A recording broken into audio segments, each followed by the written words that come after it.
Hopefully I don't get in trouble for showing this chart. But I have one of these in my house. These are actually really cool. So if you have any like nerds, if you know any nerd, they don't even have to be nerd. I don't know why I'm using that word. It's only $25 for the smaller version. I have the bigger version, but it's $50. It's big. It takes up a whole wall pretty much. Pretty much you can go through here. I don't know how well you can read that on the stream, but like right here, this green one over here, you've got like the Egyptian Old Kingdom comes down. It's small, and then it turns into the Egyptian New Kingdom. And then over here, you have like on the very left side, you've got like 330 BC, 2900 BC. Here's when Stonehenge became a thing. So let's scroll down a little bit. So as we're going through the ages, the Iron Age, the Bronze Age, the Classical Antiquity Age. So right here you see the Roman Empire, this very purple area right here. And then it was split into the Western Empire and the Eastern Empire, eventually became Byzantine Empire and Holy Roman Empire. But then you have like the Han as well. So you guys see how long these empires have been around? This thickness is like how long they were around for, right? Like this one over here, it's been around for a while. You had the Mayans right here. Mayans were around for a long time. Over here on the left side, they were around from about 250 BC all the way to like 910. So right here, down here at the very bottom left, United States. We're this thick one right here.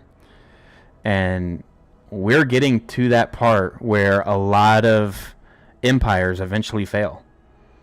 I mean, if you look at all the other empires, about how long they stay like a thick, very large population, they all stay that big for about the same amount of time. About, let's just say, maybe 300-ish years?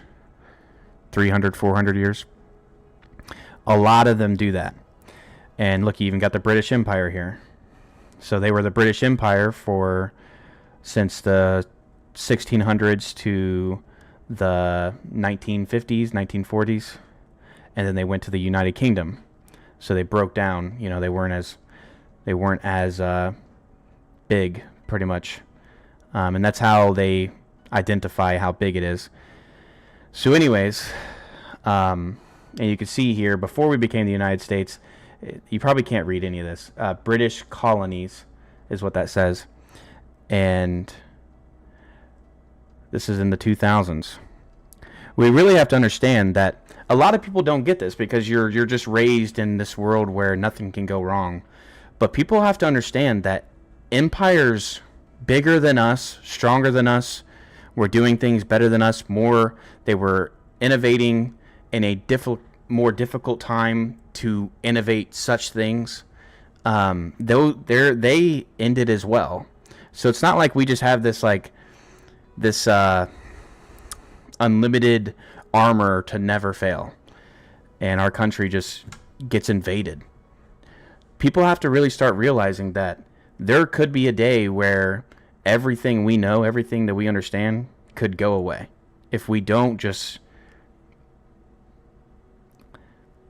fix it, pretty much. You need people like Trump that aren't afraid to go in there and fix it. And honestly, we are still... Why did I even start on this? I'm trying to think here. There was a reason. I think it had something to do with our money, our economy. It's our economy's ass.